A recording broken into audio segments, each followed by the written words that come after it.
installation ng makina sa tubo para sa patubig. Yan.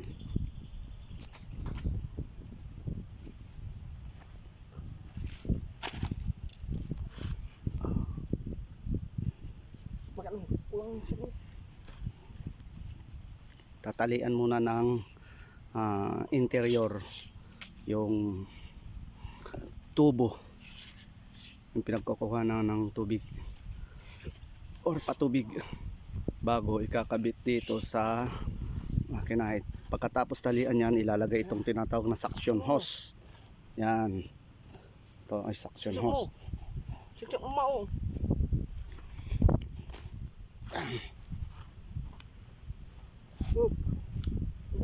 Yan. Tapos dyan ay dito yan dito yan ikakabit sa bomba ng makina.